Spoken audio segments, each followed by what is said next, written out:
Hey guys, it's Skylar again. This is my second video.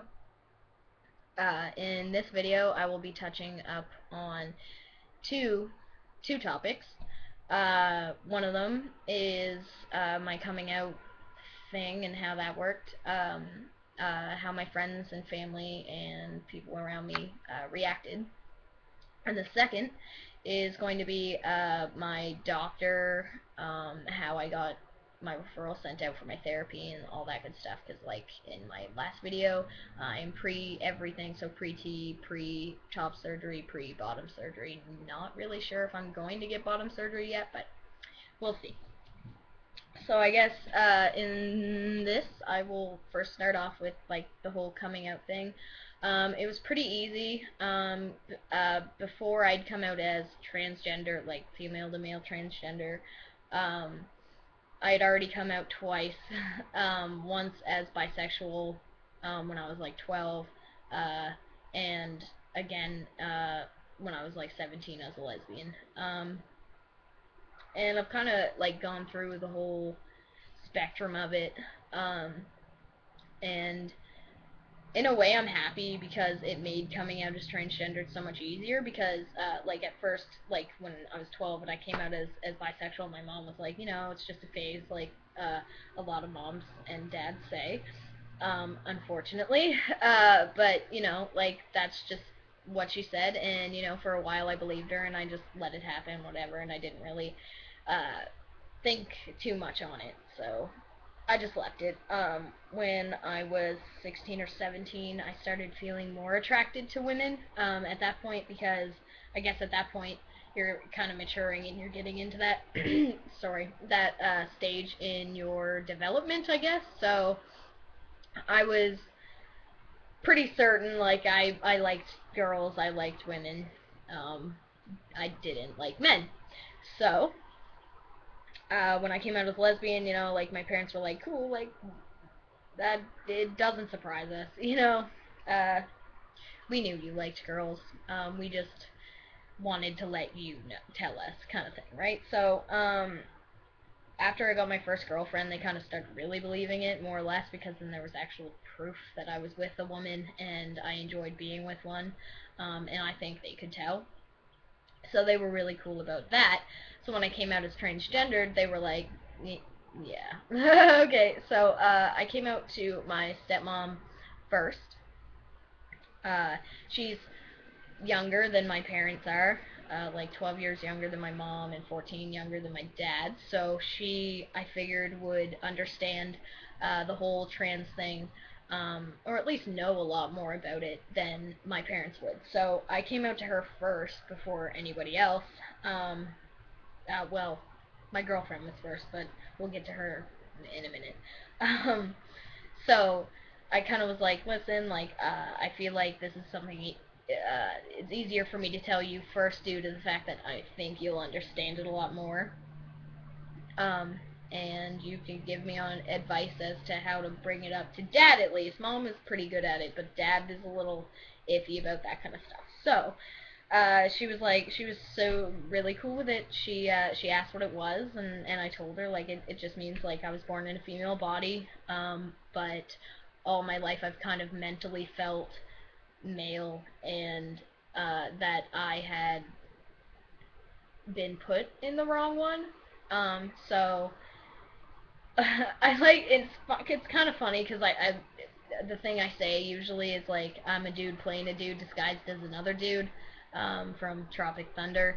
Um, it's the best way I can describe it to my family, because it's funny, it just makes the heavier topic a little lighter, because not everyone's super okay with it, you know what I mean? So, and we all have our questions. So when I came out to her, she was really cool about it. She just asked me what it was, like how that kind of thing is. I told her, like, if she had any other questions, she could always ask me. Because I mean, even before I started I started coming out to everyone, uh, the 9 months back, I had been researching and looking up gender dysphoria and transgender and anything I could get my hands on about female to male trans topics and anything like that. I was reading up on it. Hudson's Guide kind of became my Bible. I read that all the time, and and it was more or less because I wanted to make sure, that before coming out that this is what I wanted to do, because I knew that some people would have a different opinion on it than I would want them to have. So, that happened, and she was cool with it. I asked her how I should go about talking to my dad about it, because I wasn't really sure at that point how he would react, since I was always like daddy's little girl, so I was really close to my dad growing up, and then like once I got into my teen years, it changed a little bit, and we kind of drifted apart from where we were before, and I think that was more or less because I was figuring out that I wasn't daddy's little girl, but I was daddy's son and wanted to be daddy's son. So I think that kind of drifted us apart a little bit there. Um, because I wanted to be more masculine and more like I can do things on my own than I was when I was presenting as female and female. So I wasn't really sure how to come out to him, and me and my stepmom had talked about it for a good 2 or 3 hours, and she was like, listen, I will mention something to him, and if he has any questions, if he wants to talk about it, because we didn't know how he was going to react, like if he wants to talk about it, if he has any questions, whatever, I'll tell him to like then talk to you, right? So instead of like me fully like saying like, hey dad, like I am transgendered, and having to have that conversation with your dad that may or may not take it lightly. So she kind of was like Rob, like my dad's name, like Rob, like Sydney's excuse me, I just used my birth name, so I guess I should tell you guys that. It's Sydney. It's pretty androgynous, but I'm not comfortable with it, so that's why I decided to change it. But anyway, so my stepmom was kind of like, yeah, like, Sydney's another, like, yeah, he. It's hard to refer to myself as Sydney and as a she, because the last 9 months of my life have been not that. So it's weird for me. So when that happened, he was like, like all he said was like, "You're my kid. Doesn't matter if you're female or male. I'm gonna love you for you. That doesn't change like who you are on the outside and what you want to make your body. If you want to make your body like the same as your mind is, then do what's necessary." And so he was actually really, really cool with it, and has been really cool with it. My mom as well. She actually uh, was really reluctant. She didn't want to talk about it at first. Like I came out and she was like, "Okay, I'm not ready to talk about it. Like I need some time to like just process it," because I guess for her it was like after we discussed it a couple months later, actually it was like 5 or 6 months after I had first come out, that she was finally ready to talk about it. And wow, I'm just gonna do the family one. I guess I'm making 3 videos today. But anyway, she was cool with it.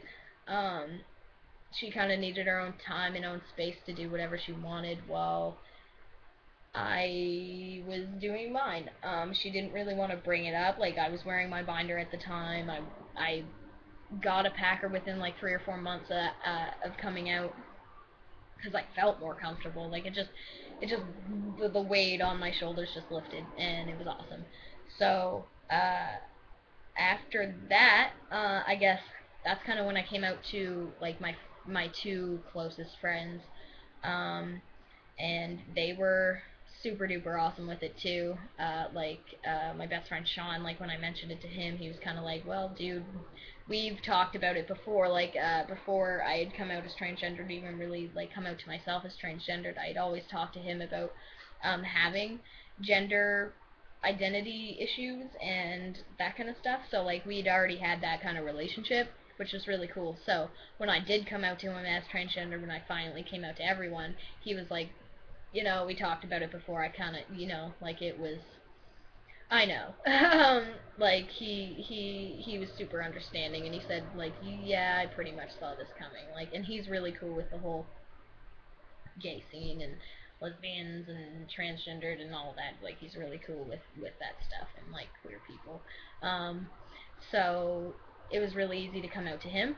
As well as my best friend Sarah, she was really cool with it. Like when I mentioned it, she was like, "Yeah, man, like it's gonna be easy for me," because like she'd always referenced me to man and dude and all these things already. So she was like, "Well, it's not gonna be hard since I already call you man." Um, so it worked. It was really cool with her, and uh, she made a lot of jokes about it, like, man, whenever I say, like, whenever you actually say my dick, it's gonna be funny now, and like stuff like that, right? So she was really cool with it as well. And then I guess my girlfriend is the last one I'll touch on in this video. Um, she's super awesome with it. She's probably like the best support system in the world, other than like my friends and family. Like, they're all kind of this giant system I have going on. Like, I probably have a lot more than most trans guys do, which is really sad, and I feel bad. I really do. So I'm trying to help you guys too by doing this. Um, so she's really cool with it. Like, I guess at one point I was at a party and we weren't even together at the time, but I was intoxicated. I was having a few drinks, and she she just like started talking to me, and she mentioned someone that no, I think one of my friends mentioned someone that was beginning their transition from male to female, that we had gone to school with, and I was like, yeah, that's really cool. It's really awesome that they can do that and like put themselves out there like that, because I know there's a lot of people in this world that are against that kind of thing. So uh, we had a little mini conversation about it, I guess, and I just mentioned like that I had gender dysphoria problems and gender identity issues and whatnot, and she was super cool with it then, and we weren't even together. I mean, like 4 or 5 months passed before I saw her next, and we started dating and all that good stuff, and probably a month after we actually became like official, uh, I finally came out, and it was around the same time as like friends and family and that kind of thing. So when I came out to her, she was like, "Yeah, like I don't, you probably don't remember this, but a couple months ago when we first met, like, I mean, you had a couple drinks, so who knows? But you mentioned it," and I was like, "All right, cool. Like, that makes it so much easier then. You knew it was something was going on there, so that's really cool." And she's really awesome with it. Like, she wants to be 100% a part of my transition and my changing, and she's awesome. She is the only one that really, when I first came out, referred to me with male pronouns, referred to me occasionally with the name that I want to change to, uh, Skylar. Um, and I mean, it's been 9 months since I come out. And everyone that I've come out to now is still, like, a lot of them are still using my birth name, and it doesn't bother me so much now because that is an androgynous name and could be mistaken as a man, boy, man, whatever I am. 19, I'm a man. Like, it could be mistaken as a man's name, like Sidney Crosby and all them people. And that's the only one I can think of. But, yeah, so, like, it's a feminine, oh my god, it's an androgynous name. So, yeah, so this is 14 minutes long now, so I'm gonna shut up and make my third video of the day, regarding therapy and how that happened, um, and what's up with that. So thanks for watching this one.